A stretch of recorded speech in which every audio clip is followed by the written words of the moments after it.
Bonjour à tous, j'espère que vous allez bien. Je suis ravie de vous retrouver avec cette nouvelle vidéo. Aujourd'hui, je vais continuer sur les dettes karmiques.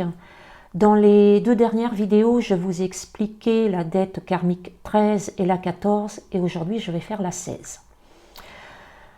Alors, cette dette karmique 16 parle d'amour puisque le 6 est lié à l'amour, mais là, comme c'est karmique, c'est qu'il y a eu donc un manque d'amour.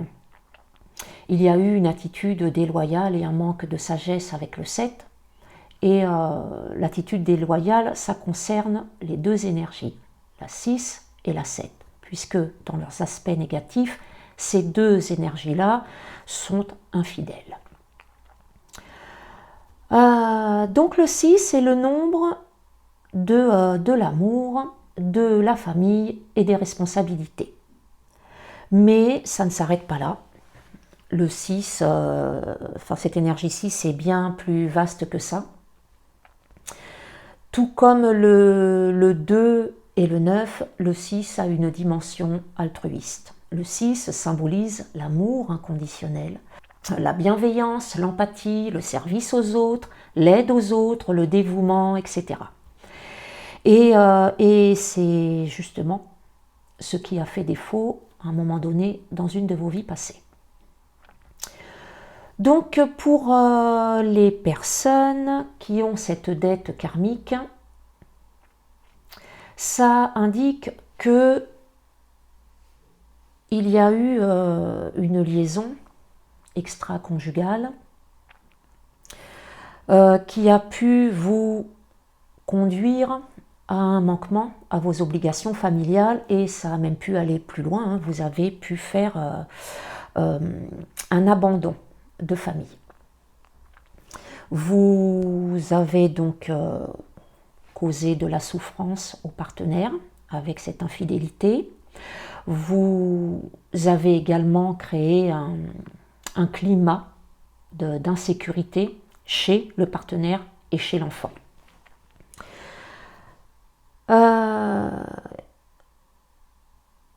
Autre possibilité. Alors, avec le 6, c'est assez large, hein, puisque c'est l'amour. C'est l'amour dans le couple, c'est l'amour avec les enfants, c'est l'amour dans notre entourage. Donc il y a pas mal de possibilités de distorsion, de comportements pas adaptés, de situations pas adaptées avec le 6. Donc autre possibilité, il n'y a pas eu d'infidélité et le problème se situe au niveau du comportement. Vous avez pu avoir un comportement égoïste, autoritaire, dominateur, exigeant, intolérant. Ce sont tous les aspects négatifs du 6 et il y en a d'autres encore. Hein. Et donc vous avez grandement manqué de bienveillance envers le partenaire. Alors le ou la partenaire. Hein. Troisième possibilité, et là je vais sortir du contexte familial. Vous avez pu refuser d'apporter aide, soutien, réconfort à des personnes qui en avaient besoin. Vous vous êtes montré indifférent, vous avez vraiment manqué de compassion envers les autres. Donc, dans cette incarnation, vous allez vivre des expériences qui vont vous inviter à être plus aimant, plus compréhensif, plus empathique, plus généreux, plus serviable, plus respectueux, plus responsable aussi. Vous allez réapprendre les bases fondamentales d'une vie de couple et d'une vie de famille. Ce qu'il faudrait faire pour traverser au mieux cette dette karmique. Alors, ça peut arriver plusieurs fois dans votre vie. Hein. Une dette karmique, vous pouvez la vivre très jeune jusqu'à tard, hein, peut-être même jusqu'au bout de votre vie. Donc ça peut durer toute la vie, ça dépend comment ces énergies sont impactées. Mais vous pouvez aussi la vivre par épisode, je dirais, ça peut se produire plusieurs fois dans votre vie. Vous n'êtes pas forcé d'avoir des épreuves sur une très très longue durée. pouvez avoir des petits moments dans votre vie, enfin des petits ou des grands moments dans votre vie, et puis des moments qui sont plus vers le haut. Donc, pour traverser au mieux toutes ces épreuves et venir à bout donc, de cette dette karmique, la chose importante à faire déjà, c'est d'assumer vos responsabilités familiales, quoi qu'il puisse se passer dans votre vie. Veillez au bien-être de votre famille, apportez amour, sécurité, stabilité, harmonie. Engagez-vous sincèrement dans votre relation, dans votre vie de couple. Soyez à l'écoute de l'autre, soyez présent pour l'autre. Alors, on ne vous dit pas non plus de vivre collé serré tout le temps. Les couples aujourd'hui font quand même des choses séparément,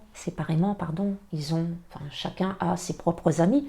Donc, vous pouvez faire des activités séparées, mais gardez toujours à l'esprit qu'une vie de couple saine est d'abord basée en premier lieu sur la confiance et sur le respect mutuel.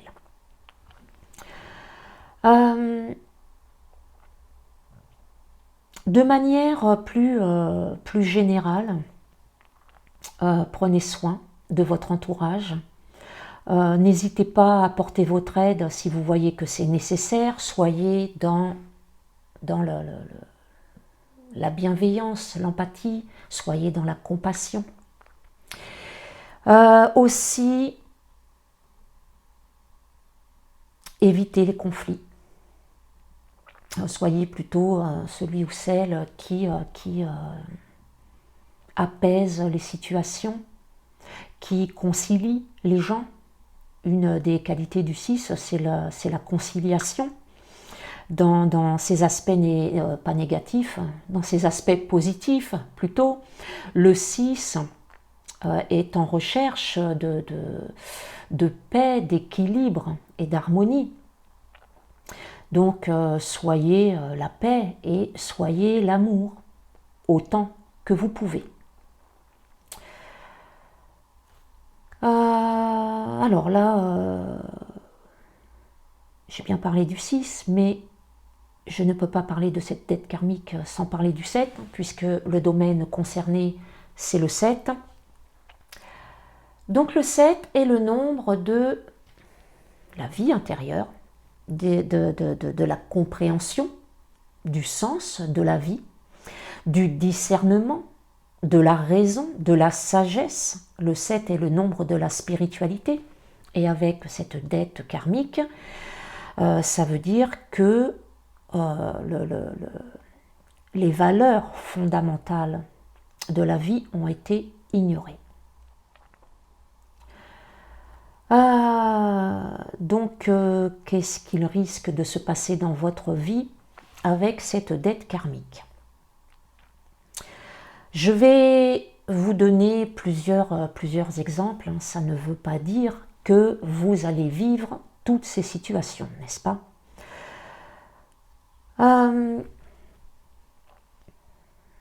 Bon, comme le 6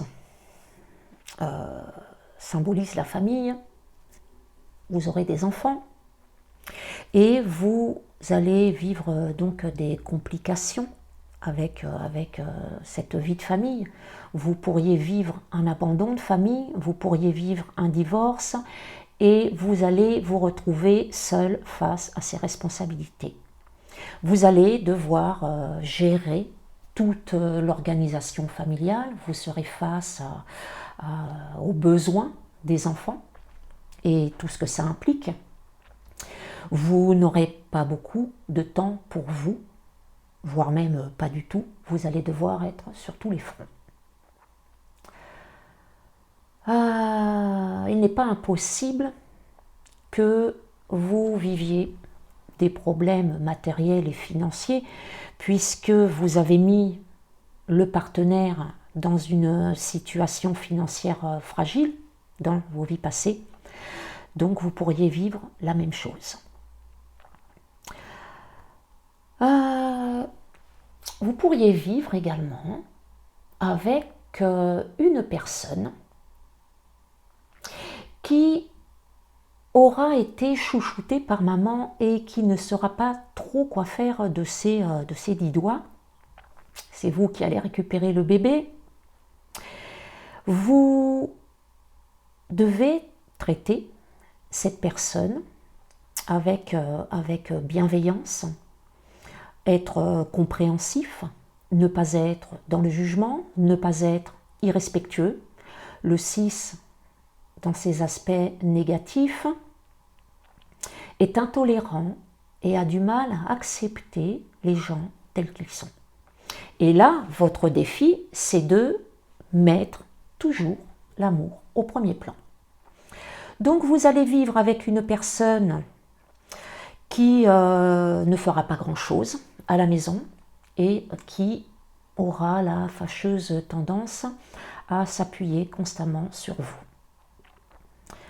Ah, vous aurez en quelque sorte un enfant en plus. Et à contrario, vous pouvez vivre avec une personne qui vous dominera, qui sera autoritaire, qui n'aura aucun, comment je vais dire ça, aucun intérêt peut-être pour vous, ou pour les choses que vous pourrez faire. N'aura aussi aucun intérêt pour participer à tout le travail qu'il y a à faire à la maison. Vous vivrez avec un ou une égoïste qui viendra juste se mettre les pieds sous la table et qui repartira à ses occupations. Vous pourriez vivre aussi des histoires d'amour difficiles, voire impossibles, où vous ferez l'expérience de l'infidélité, et bien sûr c'est vous qui en serez la victime. Et sinon, au niveau des amitiés, des relations affectives en général, ça ne sera guère mieux. Vous pourriez même ne pas avoir de relation du tout, quelle qu'elle soit. Vous pourriez vivre de grands moments de solitude. C'est le retour de votre égoïsme et du fait que vous n'ayez pas apporté une aide aux autres. L'univers vous montre que être séparé des autres, ça peut faire très très mal. Si vous voulez des relations avec les autres, eh bien, il faut être respectueux, respecter les autres, tout simplement. Voilà à peu près pour les situations, ou alors vous allez vivre vraiment des situations similaires à ça. L'âme du tarot de Marseille qui correspond à cette dette karmique, c'est la lame 16, c'est la maison Dieu, et cette lame nous en apprend davantage sur cette dette karmique. Quand on regarde cette lame, on peut voir la chute, l'effondrement.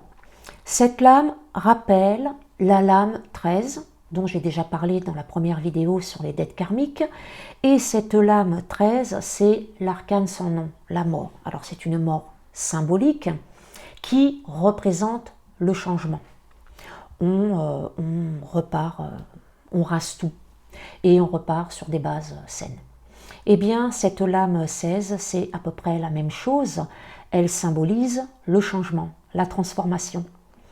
Et cette lame nous dit qu'on peut passer par des ruptures, des échecs, des bouleversements, des changements brutaux, radicaux, par des déceptions, par des pertes. Il faut passer par une destruction pour pouvoir après repartir sur des bases plus saines, hein. On reconstruit sur des bases plus saines. Donc cette dette karmique est un retour à la case départ où on remet tout à plat. Vous pouvez réellement vivre des effondrements, des bouleversements, des pertes importantes dans votre vie. Et la clé pour vous libérer de cette dette karmique, c'est le changement, la transformation totale. Si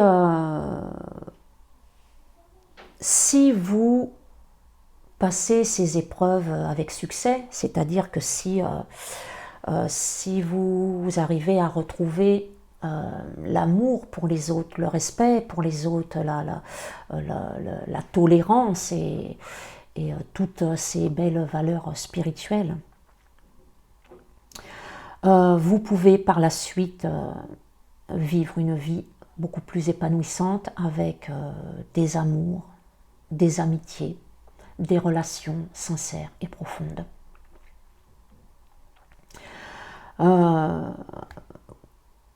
Quand on vient s'incarner, on a un plan de vie, certes, mais rien n'est vraiment joué, je dirais. Hein. Tout va dépendre de notre comportement. Hein. Rien n'est figé. Si nous faisons les transformations nécessaires, nous pouvons changer notre destin. Par contre, si nous ne faisons pas ce travail, les dettes karmiques vont se poursuivre et puis on peut vivre une grande partie de notre vie dans la galère, dans la solitude, dans le labeur, ne jamais réussir à se réaliser, à construire quoi que ce soit. Et puis ça va se poursuivre d'incarnation en incarnation jusqu'à ce qu'on intègre les leçons. Hein. Là-haut, ils ne sont pas pressés, hein, ils ne vont rien lâcher. Alors,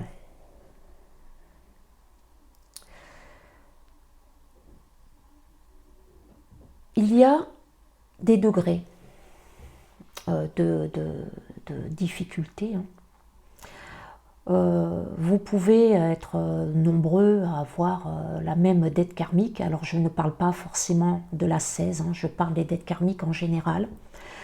Donc vous pouvez avoir ces dettes karmiques et pourtant vivre des situations complètement différentes. Alors évidemment, elles seront en lien avec vos actions passées, c'est sûr. Hein. Si vous n'avez pas fait d'abandon familial, vous n'allez pas vivre l'abandon familial. Hein. Alors qu'une autre personne pourra vivre l'abandon familial et pourtant vous aurez la même dette karmique. Je vais vous donner 2 exemples. J'ai ma fille donc, qui a cette dette karmique puisqu'elle est née le 16 et actuellement elle est dans ce passage de cette dette karmique, donc elle rencontre 2 difficultés. Et je veux dire, à part ça, je dirais, ça va. Hein. Enfin, ça va. Oui, elle les a quand même, ces difficultés, mais ça va. Ça va parce qu'elle n'a pas d'autres dettes karmiques qui sont en rapport avec ce 6. Et son 6 est bien aspecté dans sa grille d'inclusion. En tout cas, il n'est pas karmique. Ma maman, qui a aussi cette dette karmique dans sa 3e réalisation de vie, a eu une vie extrêmement difficile et en lien avec cette dette karmique-là et avec le 6 en général. Le 6 est très impacté dans son thème. Elle avait cette dette karmique, elle avait une autre dette karmique en rapport avec le 6 puisqu'elle était née un 15. Donc là, le 15, c'est aussi une dette karmique mineure. Et là, c'est en rapport donc avec la liberté personnelle. Il y a eu trop d'abus. Donc là, ça fait un 2e 6 impacté. Et elle n'avait pas le 6 en grille d'inclusion. Donc elle avait un 6 karmique. Donc son 6 était extrêmement négatif. les situations que j'ai nommées tout à l'heure, elle les a presque toutes vécues. Il n'y en a qu'une qu'elle n'a pas vécue. Suivant comment sont aspectées ces énergies dans votre thème, eh bien, vous vivrez des situations plus ou moins difficiles. En numérologie, on ne peut pas se contenter de regarder un seul nombre ou une seule dette karmique. Il faut regarder l'ensemble du thème. Donc, pour la dette 13, vous devez regarder le 3 et le 4. Le 1 également, ça c'est pour toutes les dettes karmiques. Si le 1 est en excès, là c'est sûr qu'il va y avoir un abus d'autorité et de la domination. Pour le reste, il faut regarder le 3 et le 4. Pour la dette 14, vous regardez le 4 et le 5. Pour la dette 16, vous regardez le 6 et le 7. Donc si le 6 et le 7 sont karmiques, c'est sûr que vous allez rencontrer beaucoup plus de difficultés qu'une personne qui a un 6 et un 7 bien aspectés en grille d'inclusion. Voilà ce que je voulais dire sur ces dettes karmiques. Alors la prochaine fois, je ferai la 19, donc il faudra regarder le 9 et le 1. Voilà pour aujourd'hui avec cette dette karmique 16. Je vous laisse. On se retrouve bientôt avec une autre vidéo. Prenez soin de vous. Passez une belle semaine.